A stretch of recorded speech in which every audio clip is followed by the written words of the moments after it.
చంద్రబాబు నాయుడు గారు పారిపోయారని మీరు అంటున్నారు అధ్యక్ష. మీరు నాకు తెలిసినందుకు మీరు ఎమ్మెల్యే కాదనుకుంటప్పుడు చంద్రబాబు నాయుడు గారు హౌస్కి వచ్చారు, శాసనసభ సాక్షిగా నా తల్లిని అవమానించారు అధ్యక్ష. అది గుర్తుపెట్టుకోండి. మీరు గౌరవ సభతో వస్తున్నారు, మా తల్లిని అవమానించారు. ఈ రోజు మీరు కావాలని పోస్టులు కూడా అట్టని పెడుతున్నారు. మా తల్లిని అవమానించారు. ఆ రోజు మీకు గుర్తురాదా? ఎన్ని ఎక్కడ అవమానించలేదు సార్, ఎక్కడ అవమానించలేదు. మీరు ఎట్లా మాట్లాడారో. మీరు ఉన్నారా హౌస్ లో? మీరు ఉన్నారా హౌస్ లో? మీరు ఉన్నారా హౌస్ లో? ఆ రోజు కూర్చోండి. మా తల్లిని అవమానించారు. అక్కడ ఉన్నారా హౌస్ లో? షర్మిల గారిని అవమానిస్తారు, విజయలక్ష్మి గారిని అవమానిస్తారు, మా తల్లిని అవమానిస్తారా?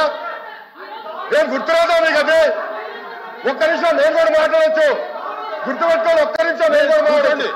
ఏనాడు మేము మాట్లాడలేదు. కూర్చోండి.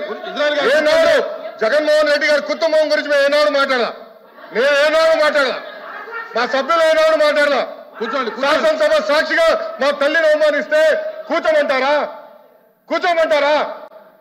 22 వరకు చంద్రబాబు నాయుడు గారు ప్రతిరోజు హౌస్కి వచ్చారు, ప్రతిరోజు హౌస్ నిలబడ్డాడు, సింగిల్ గా నిలబడ్డాడు. సింహంగా గుర్తుపెట్టుకో, సింగిల్ గా నిలబడ్డాడు, పోరాడాడు.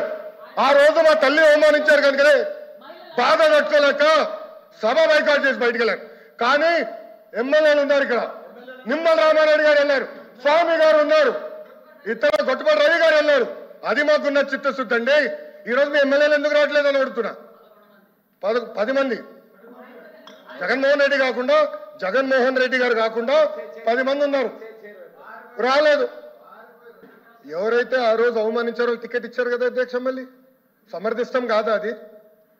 ఎవరైతే మా తల్లిని అవమానించారో వాళ్ళకి మళ్ళీ టికెట్ ఇచ్చారు, వాళ్ళు ఓడిపోయారు, అది డిఫరెంట్ స్టోరీ.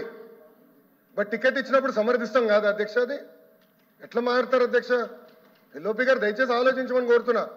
ఆ రోజు సమర్థించారు, టికెట్ ఇచ్చారు, ఓడిపోయారు ఆ వ్యక్తి. దానికని ఏమంటారు అధ్యక్ష? సో దయచేసి ఆనాడు చంద్రబాబు నాయుడు గారు 2.5 సంవత్సరాలు నాకు గుర్తున్నంత వరకు అధ్యక్ష 2.5 years హౌస్కి వెళ్ళారు. దాని తర్వాత ఎప్పుడైతే మా తల్లిని అవమానించారో అప్పుడే బయటకు వచ్చి వీడియోలు ఉన్నాయి. ఎవరేం చేస్తారో తెలుసు, రాష్ట్ర ప్రజలు ఆనాడు చూశారు, అన్ని బయట ఉన్నాయి అధ్యక్ష. మళ్ళీ ఎందుకు సమర్థిస్తారో రాకపోతే అర్థం అవట్లేదు.